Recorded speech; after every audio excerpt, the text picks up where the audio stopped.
Recording is on. Oh my god. So fancy. That's new. Yeah. No, I did that last week, but a lot of folks were talking at the same time because I remember Brian or somebody was like, "Okay, I heard that." So, speaking of recordings, Brian, did you get last week's uploaded somewhere, or do I need to hold on to it a little bit longer?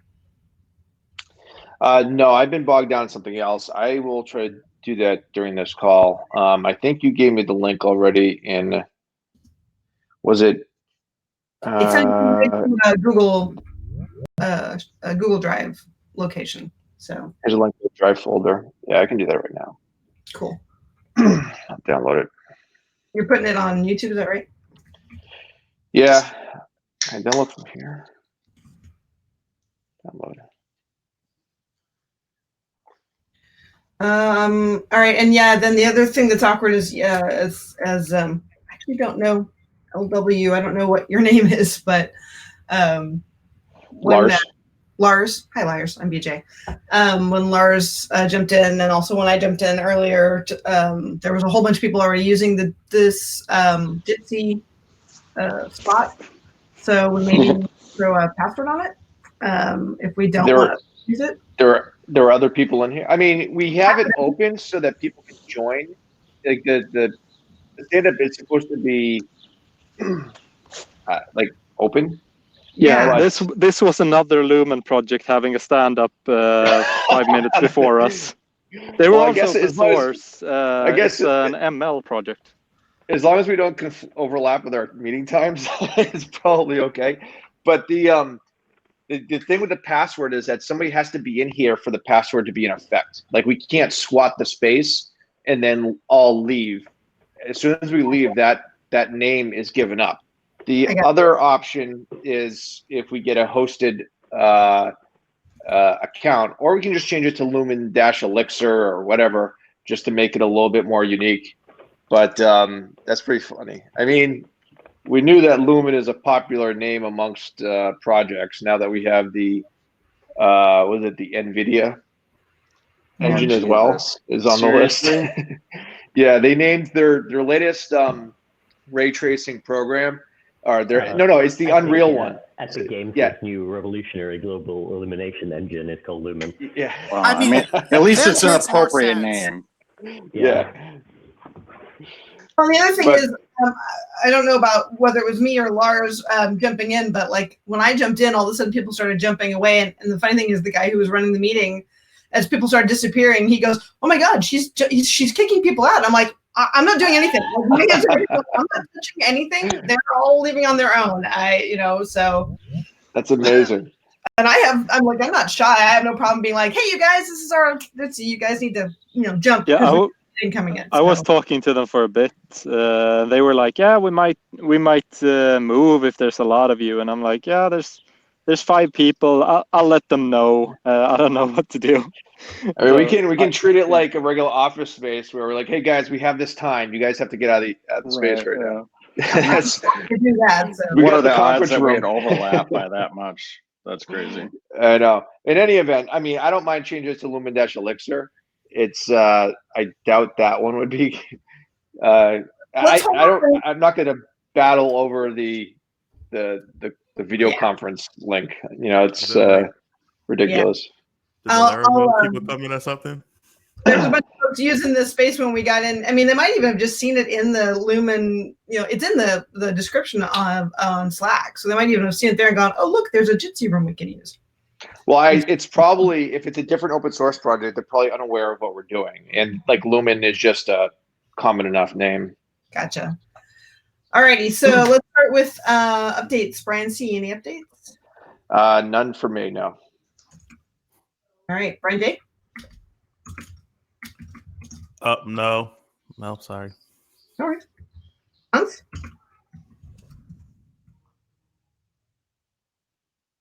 Hans. I see your dot. My mic was off.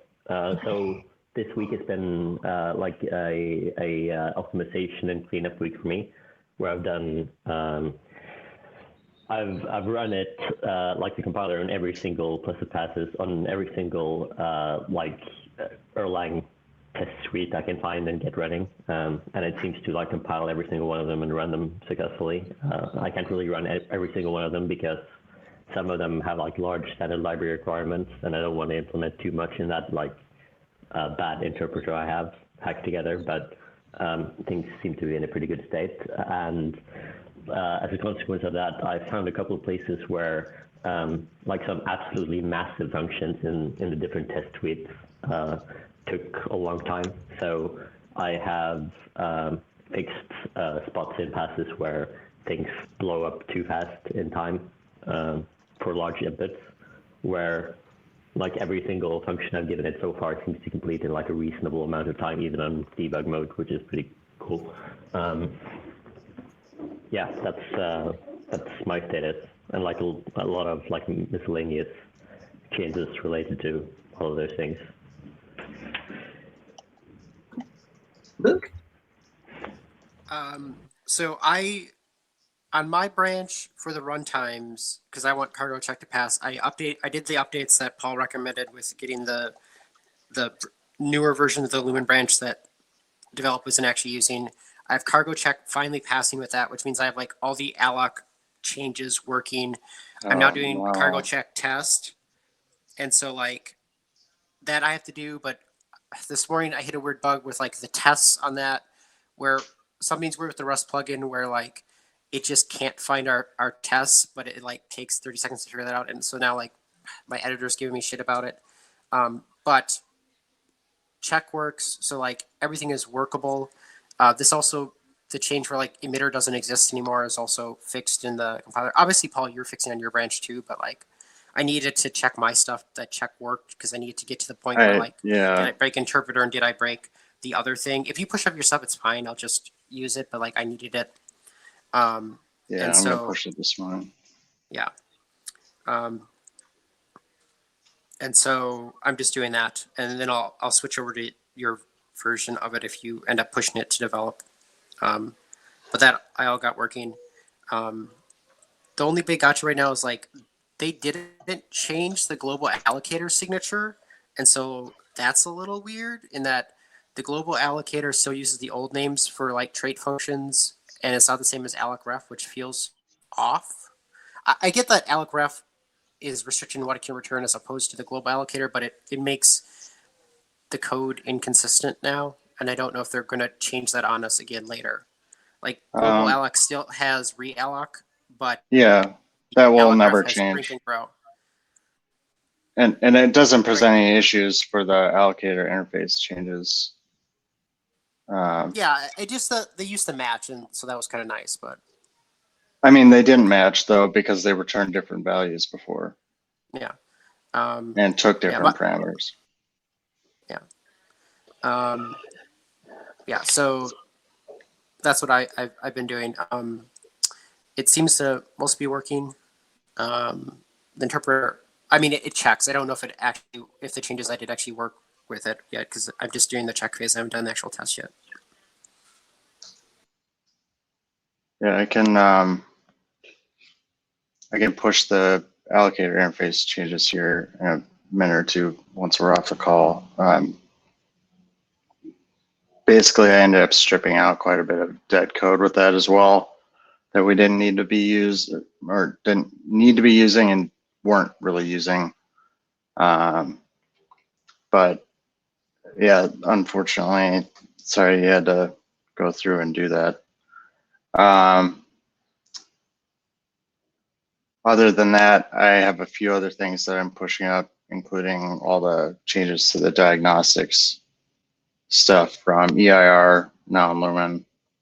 I'll push that up at the same time. And probably some of the work in progress stuff I have around the binary construction and receive loop stuff, just because it's all kind of intertwined together. So as long as the build doesn't break, then there's no reason not to push it up. And with the diagnostic stuff, it's still the compiled stuff will still be broken because stuff doesn't have the right debug info, right? Yeah, I mean that's the problem with the exception handling bits right now is that with optimization turned on, the debug info generation breaks. And that's the fix for that is to basically compile without optimizations in the temporary near term here. The like addressing the locations is something that's kind of ongoing. Hans and I will have to go through and make all those changes, but we can at least circumvent it for the time being. Well, that's fine as long as I can keep the build working to make sure that minimal can actually call the runtime if I make a new test in the Lumen one. I mean, the first test, of course, is like instead of using the built-in display you wrote, if I can actually add Erlang display to the OTP crate and like it is callable from the compiled code, that'd be the first test of like, okay, we can use the BIFs, and then I would start adding more Erlang code samples that use the BIFs, like, that just like add works. I know the real compiler optimizes add, but just like, can we use the BIF form of it and just prove that it works? And to show that minimal can call BIFs.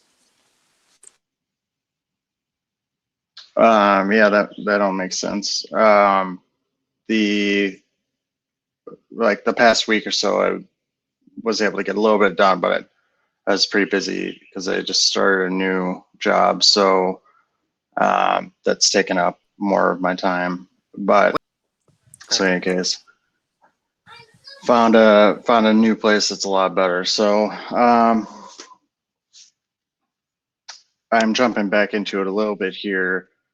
The main thing that I have left on the binary and receive pieces are just connecting some of the dots. So I've got all the primitives in place now. The lowering has been updated to match what is now upstream in EIR. What I haven't finished yet is the actual conversions from the MLIR representation to LLVM. So that's the last step for both of those. But should be fairly straightforward. There's also like 3 runtime functions that I need to add to support those lowerings, but they're super straightforward, so it's not really a big amount of effort there. Hopefully I'll be able to get to that.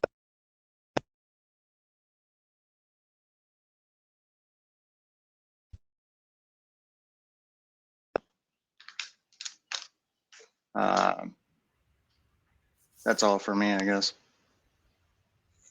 All right. Any talk that needs to happen about either upcoming conference demos, et cetera, or are we still working towards the point where we feel like we've got that where we want it? I mean, I think we're still waiting on the world to open up before any of that stuff. Right, Yeah. but we've got some online. I think Japan is online, and so I think that's still the next scheduled conference that we're hoping to have some maybe able. Unless I missed it on Twitter, like I didn't see anything about the exact date of the Japan one, just that it would be virtual. Did anyone see details yet? No, I was going to ask about that. I have they actually committed to it, or did they just kind of bounce that idea around? There was a survey. I thought they said afterwards it'd be virtual, but I can't. Now that I can't recall if they did. I can reach out to oh man, I'm blanking on his name right now. Well, I can just ping Zakia as the DM and like ask him if it's virtual for sure yet. Okay. Yeah, like any details would be helpful. Yeah, the official word has been stuck for a while at still trying to figure out whether or not to postpone and conduct an online version. So they're still talking July as of right now. Yeah.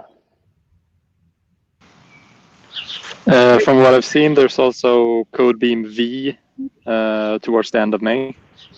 They just announced their schedule, so we don't have anything on there. Okay. I did. Yeah, I saw that too, somewhere. Mm-hmm. Okay. The Codebeam V is in May, though, right? It's like next week. Yeah, something like that. It's coming. So I don't think soon. that. Yeah, that. I mean, they do a bunch of Codebeams, so maybe a future one, but this one doesn't seem like it's. Yeah, I think it makes sense to like lay low until kind of the next conference here. By then, we should have the rest of these changes implemented, so Yeah, I that agree. you can start using the compiler for real. I wonder, I suspect that probably for the rest of the year, there's unlikely to be any actual in-person conferences. Don't Yeah. agree. Yeah. But hopefully there's at least, some kind of virtual conference for like ElixirConf or, something in that vein. I don't know if. EU's virtual. Is And it? Hans is talking, and so is Chris. Yeah. Nice. That's October, right? Mm-hmm. Yeah, Yeah, so if they're that close together, I wonder if they'll do two, Elixir comps like that close together, Yeah, I Did- emailed Jim about this, and I spoke with Jose about ElixirConf, and I think the big kind of hang up around it is that there was already a financial commitment to that venue for September, and I think that they still don't have an answer yet on whether or not they can get out of it. Well, I can't go in person. I'm not going very- to. I wouldn't suggest anyone go, I mean, even if there is a Hans conference. might be immune.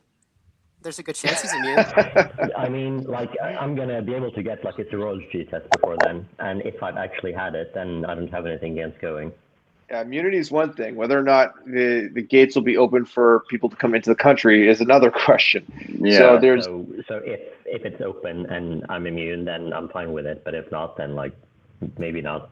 I don't know. yeah, I think that it should be I would push for them to go virtual, and I mentioned it to them before. I think that they're going to try to do something along those lines, but it's really just a matter of, I wouldn't want Jim to get really screwed out of a lot of money because of this. He puts his own kind of, he puts his own personal money down for these deposits.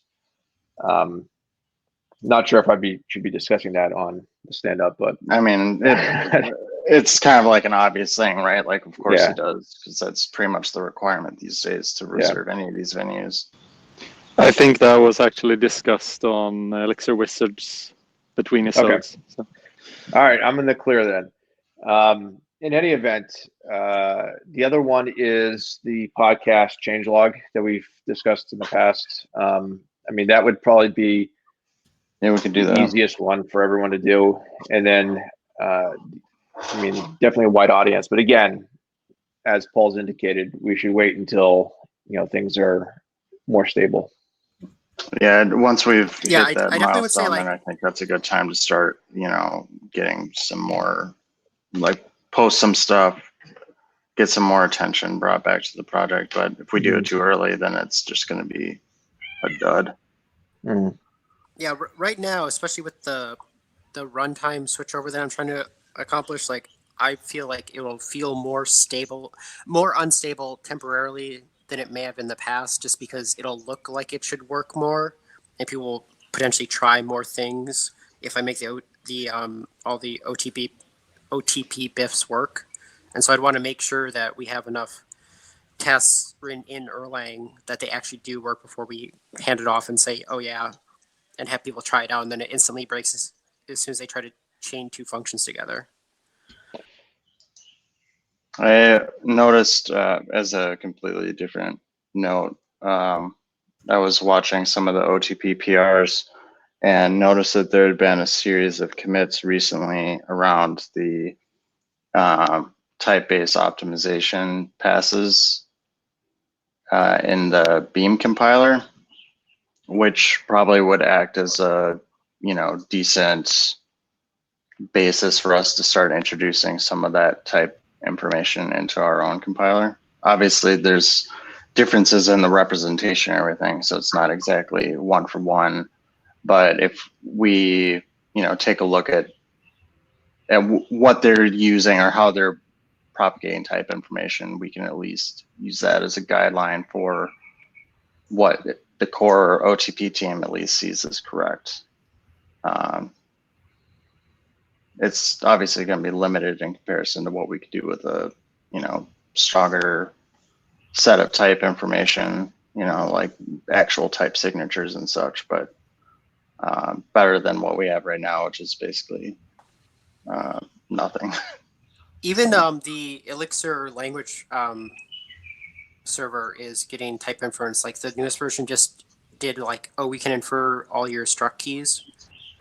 That's Right. So like really, even really that's limited, integrating though. type stuff.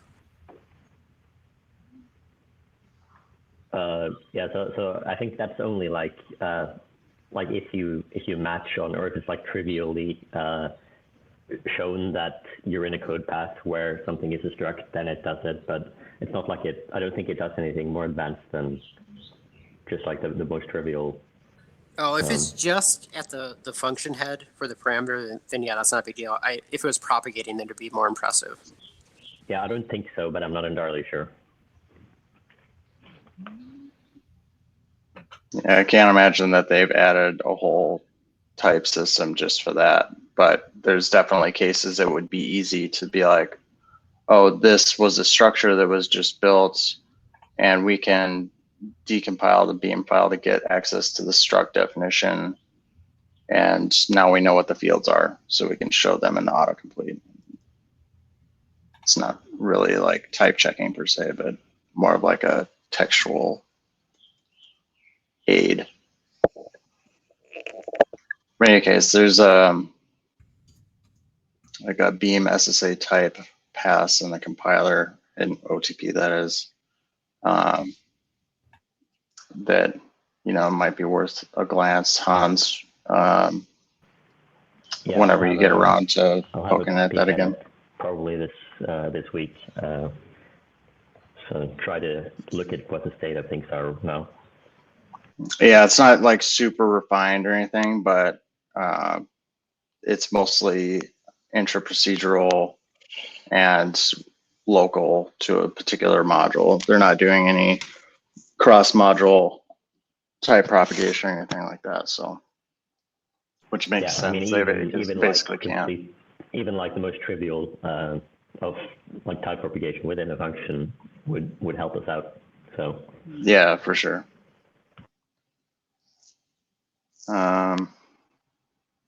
Yeah, not sure if there's anything else that I can think of at the moment that really needs to get discussed, but No reason not to end early if we can. yeah. All right. Thanks, everybody. Cool. Thank you. see you later. Take care. Bye. No.